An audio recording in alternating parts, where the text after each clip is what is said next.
Hello students, इस video में हम लोग वेक्टर के फर्स्ट एक्सरसाइज को देखेंगे। आपको इंट्रोडक्शन से रिलेटेड वीडियो गया है आपके पास, उन सारे वीडियो को आप बढ़िया सही ढंग से देखेंगे ताकि जो है एक्सरसाइज समझने में परेशानी नहीं हो। अगर किसी भी प्रकार का परेशानी हो तो आप शाम में या आप यूट्यूब पर कमेंट करेंगे और उससे रिलेटेड मैं सॉल्यूशन आपको करूँगा, किसी भी तरह का आपको अगर प्रॉब्लम हो तो। चलिए तो हम लोग एक्सरसाइज स्टार्ट करते हैं। Exercise 10.1 represent graphically a displacement of 40 kilometre 30 degree east of north. तो सबसे पहले हम लोग डायरेक्शन को यहाँ दिखाएंगे। जैसा कि हम लोग को पता है कि ऊपर की ओर जो एरो होता है वो नॉर्थ को रिप्रेजेंट करता है, नीचे की ओर जो एरो होता है वो साउथ को रिप्रेजेंट करता है, राइट हैंड साइड में जो एरो होता है वो ईस्ट को रिप्रेजेंट करता है और ये वेस्ट को रिप्रेजेंट करता है। डिस्प्लेसमेंट, जैसा कि हमें पता है कि डिस्प्लेसमेंट एक वेक्टर क्वांटिटी है और 40 किलोमीटर का डिस्प्लेसमेंट दिखाना है 30 degree east of north. East of north लिखने का तात्पर्य है कि नॉर्थ से ईस्ट की ओर, नॉर्थ ये हुआ से ईस्ट की ओर 30 डिग्री का एंगल बनाते हुए एक आप रे को ड्रॉ कीजिए। 30 डिग्री का एंगल बनाते हुए नॉर्थ से ईस्ट की ओर 30 डिग्री का एंगल बनाते हुए हमने एक एरो को खींचा जो ओरिजिन से होकर पास कर रहा है। अब यहाँ 40 किलोमीटर का डिस्प्लेसमेंट दिखाना है तो आप इस एरो को इक्वल 4 पार्ट में डिवाइड कर दीजिए, 1 2 3 और 4। ये जो हमने पैमाना लिया है ये 1 यूनिट हम लोग इसको मानेंगे और यहाँ 1 यूनिट जो है 10 किलोमीटर को रिप्रेजेंट कर रहा है। तो आप यहाँ एक स्केल ले लेंगे, यानी यहाँ रिप्रेजेंट कर लेंगे ताकि ये 1 यूनिट कितने को रिप्रेजेंट कर रहा है इस चीज़ को हमको शो करना पड़ेगा। यहाँ 40 किलोमीटर है तो यहाँ 1 यूनिट इक्वल टू 10 किलोमीटर, तब तो डिस्प्लेसमेंट 40 किलोमीटर होगा। 10 किलोमीटर, 20 किलोमीटर, 30 किलोमीटर, 40 किलोमीटर, यानी 40 किलोमीटर। सॉरी, यहाँ पर आपको लिखना है 10 किलोमीटर। मतलब ये जो 1 यूनिट है, यानी कि ये जो 1 यूनिट है 10 किलोमीटर को रिप्रेजेंट कर रहा है। अब आप इसी क्वेश्चन को आप दूसरे ढंग से ही बना सकते हैं। यहाँ जो 1 यानी स्केल पर हमने 1 यूनिट जो लिया है, जिसको 10 किलोमीटर लिया, आप उसको 20 किलोमीटर मान सकते हैं।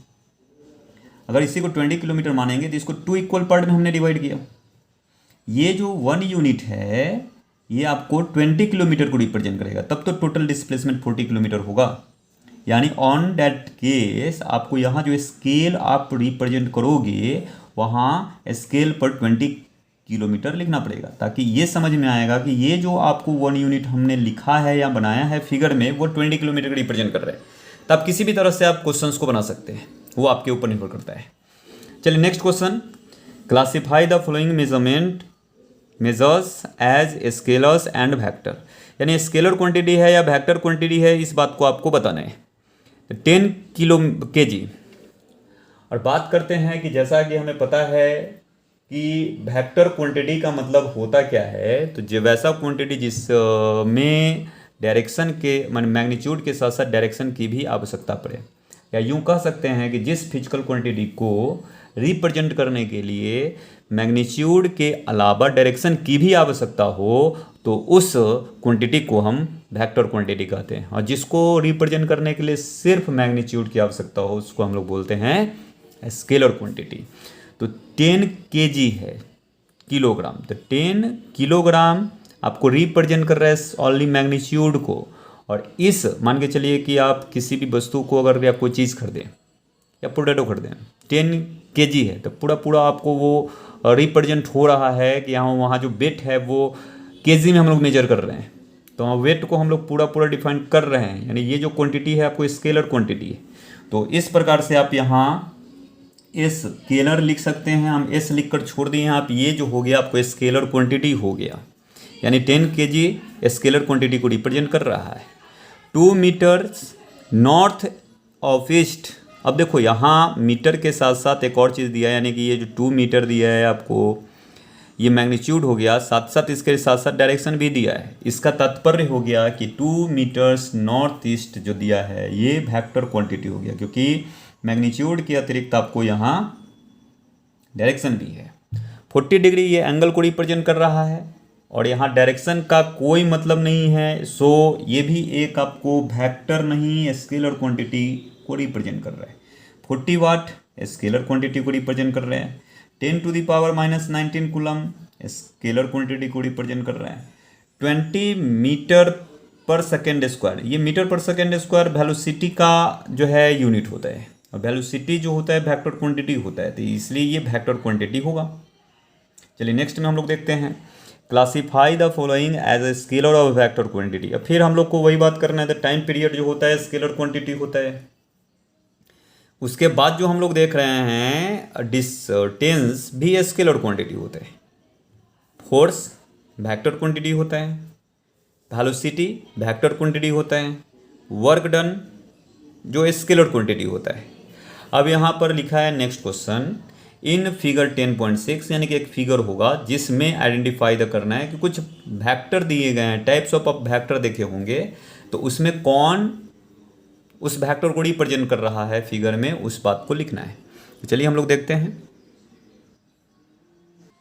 तो को इनिशियल वेक्टर को इस फिगर से हमें पहचाना है कि कौन वेक्टर, कौन जो पेयर ऑफ वेक्टर है वो को इनिशियल है, कौन कौन वेक्टर इक्वल वेक्टर होगा, कौन कौन vector collinear but not equal होगा। और एक बात, को इनिशियल वेक्टर का मतलब एक ही पॉइंट से अगर दो या दो से अगर अधिक वेक्टर अगर इनिशिएट होता हो या निकलता हो, ऐसा कह सकते हैं, या दो वेक्टर का मिनिमम 2 वेक्टर होने चाहिए जिसका इनिशियल पॉइंट एक ही हो, तो दोनों वेक्टर को इनिशियल वेक्टर कहेंगे। अब जैसा कि हम लोग फिगर में देख रहे हैं, तो वेक्टर ए इस पॉइंट को अगर हम लोग लेते हैं तो इससे वेक्टर ए भी निकल रहा है, वेक्टर डी भी निकल रहा है ना, दोनों वेक्टर का इनिशियल पॉइंट ये है। अगर हम नेक्स्ट अगर पॉइंट देखते हैं, अगर ये पॉइंट तो इससे सिर्फ बी वेक्टर निकल रहा है, तो इसका जो है सिर्फ एक ही, मैंने इस पॉइंट से एक ही वेक्टर, सिर्फ इसका इनिशियल पॉइंट यानी इस पॉइंट, यह पॉइंट एक ही वेक्टर का इनिशियल पॉइंट है, तो कोई इनिशियल वेक्टर ये होगा नहीं। कोई इनिशियल वेक्टर मतलब एक ही पॉइंट से दो या दो से अधिक वेक्टर, अगर मैंने दो या दो से अधिक वेक्टर ऐसा हो जिसका इनिशियल पॉइंट एक ही हो, तो उसको को इनिशियल वेक्टर कहते हैं। इस बात को आपको ध्यान रखना है। चलिए, तो अब बात आता है कि इस पॉइंट से अगर हम लोग देखें तो सिर्फ एक ही वेक्टर यहाँ दिख रहा है, तो ये कोई इनिशियल वेक्टर हुआ नहीं। तो मतलब यहाँ इस फिगर में कोई इनिशियल वेक्टर की अगर बात करें तो vector A and vector D जो होगा को इनिशियल वेक्टर होगा। चलिए अब हम लोग नेक्स्ट वेक्टर में देखते हैं, नेक्स्ट क्वेश्चन देखते हैं, इक्वल वेक्टर को पहचानना है। अब एक बात ध्यान रखिएगा कि डायरेक्शन इक्वल वेक्टर में क्या होना चाहिए कि डायरेक्शन सेम होना चाहिए, एक ही डायरेक्शन में दो वेक्टर होना चाहिए और पैरेलल होना चाहिए। अगर दो वेक्टर ऐसा हो जिसका मैग्नीट्यूड सेम हो, लेंथ मीन्स दोनों का सेम हो और दोनों पैरेलल हो या कोइंसाइड एक दूसरे पर कर रहा हो, यानी एक दूसरे पर अगर हो, तो ऐसा अगर कोई दो वेक्टर दिख रहा हो तो उसको हम लोग बोलेंगे इक्वल वेक्टर। तो वेक्टर ए और वेक्टर अगर हम लोग सी अगर देख रहे हैं तो इन दोनों वेक्टर में क्या दिख रहा है, जैसा कि हम देख पा रहे हैं कि इसका डायरेक्शन जो है इस डायरेक्शन में है और सी वेक्टर का डायरेक्शन अपोजिट है। तो दोनों वेक्टर को हम लोग कॉलिनियर वेक्टर बोल सकते हैं, बट इक्वल वेक्टर नहीं बोल सकते। लेकिन अगर यही वेक्टर हम लोग देखते हैं डी और वेक्टर ई, दोनों का डायरेक्शन एक ही, यानी दोनों का डायरेक्शन सेम है और दोनों का लेंथ इक्वल है, बिकॉज ये जो एक फिगर दिख रहा है आपको, ये फिगर स्क्वायर का फिगर है। तो so vector A D and vector B जो होगा इक्वल वेक्टर होगा, यानी दो वेक्टर इक्वल तब होता है जब दोनों का मैग्नीट्यूड सेम हो और दोनों का डायरेक्शन भी सेम हो।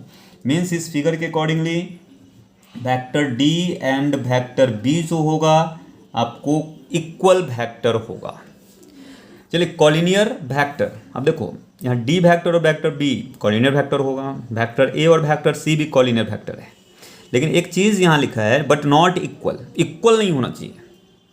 मतलब डायरेक्शन भले मैग्नीट्यूड तो सेम होगा, क्योंकि यहाँ मैंने कॉलिनियर वेक्टर में पैरेलल होना चाहिए, collinear vector means parallel, but not equal लिखने का मतलब क्या, इक्वल नहीं होना चाहिए, इक्वल वेक्टर नहीं होना चाहिए। मतलब डायरेक्शन डिफरेंट वाला आप वेक्टर ले लो, ये दोनों वेक्टर लोगे तो ये तो इक्वल वेक्टर का एग्जांपल, बट यहाँ नॉट इक्वल लिख रहे हैं।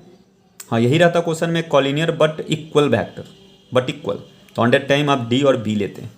लेकिन कॉलिनियर तो है, होना चाहिए, या collinear vector A vector C है और डी और बी वेक्टर भी collinear vector but not equal, means direction इस दोनों का डिफरेंट है, तो यही दोनों वेक्टर जो होगा कॉलिनियर बट नॉट इक्वल का के लिए बात को सेटिस्फाई कर रहा है, यानी vector A and vector C are collinear but not equal.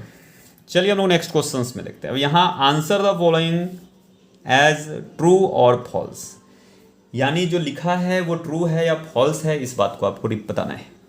यहाँ वेक्टर ए और यहाँ दोनों जगह वेक्टर है बट एक जगह निगेटिव साइन दिया है। अगर मान लो कि वेक्टर ए है, अगर यही निगेटिव साइन के लिए देंगे तो इसी वेक्टर का अपोजिट वेक्टर जिसमें लेंथ सेम है पैरेलल होगा, या इसी पर भी कह सकते हैं। तो ये दोनों वेक्टर को हम लोग कॉलिनियर वेक्टर कहेंगे, यानी कि ये बात तो ट्रू है।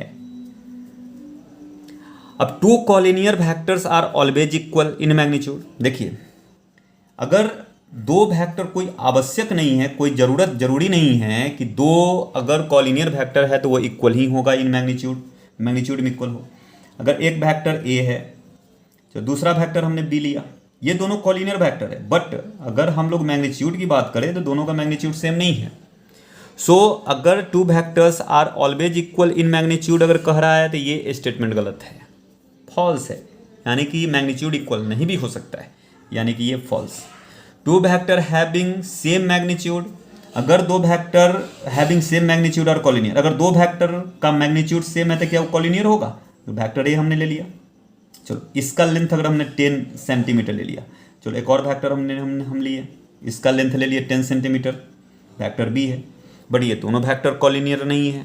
हाँ, हो सकता है ऐसा एग्जाम्पल बहुत सारा होगा जो दो वेक्टर होगा जिसका मैग्नीट्यूड सेम होगा और कॉलिनियर भी होगा, लेकिन ये सारे कंडीशन को सेटिस्फाई नहीं कर रहा है।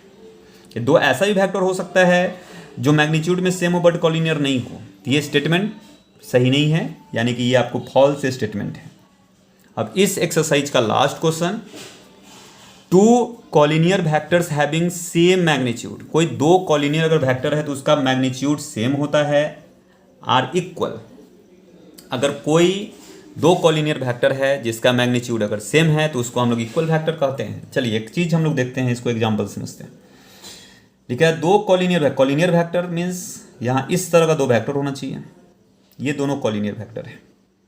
चलिए एक एग्जांपल ये है, एक एग्जांपल में हम कुछ ऐसा ले सकते हैं, ये दोनों कॉलिनियर वेक्टर है, तो two collinear vector having same magnitude are equal. अगर दो कॉलिनियर वेक्टर है ऐसा जिसका मैग्नीट्यूड सेम है, चलो दो कॉलिनियर वेक्टर का हम लोग एग्जांपल लेना है जिसका मैग्नीट्यूड, चलिए ये दोनों का मैग्नीट्यूड सेम है, इस दोनों का भी मैग्नीट्यूड सेम है, ये दोनों, यहाँ जो एक पेयर हमने लिखा है बनाया है आपको वेक्टर्स का, ये भी कॉलिनियर वेक्टर का पेयर है, ये भी कॉलिनियर वेक्टर का पेयर है। लेकिन क्वेश्चन में क्या कर रहा है कि अगर कोई दो कॉलिनियर वेक्टर है जिसका मैग्नीट्यूड सेम है तो वो इक्वल वेक्टर ही होगा। चलिए ये दोनों इस कंडीशन में तो सही है, बट जैसी डायरेक्शन अगर डिफरेंट होगा तो ये कॉलिनियर वेक्टर तो हुआ, मैग्नीट्यूड जिसका सेम है, बट इक्वल वेक्टर इसको नहीं कहेंगे। मतलब ये स्टेटमेंट के अकॉर्डिंगली कोई आवश्यक नहीं है कि दो कॉलिनियर अगर वेक्टर है जिसका मैग्नीट्यूड सेम है तो वो इक्वल वेक्टर ही होगा, मीन्स ये भी आपका फॉल्स स्टेटमेंट है। तो इस एक्सरसाइज को आप अपने कॉपी में सही ढंग से बनाएंगे और फिर हम लोग अगले दिन नेक्स्ट वीडियो में अगले एक्सरसाइज को पर चर्चा करेंगे। तो आज के लिए इतना ही, थैंक यू।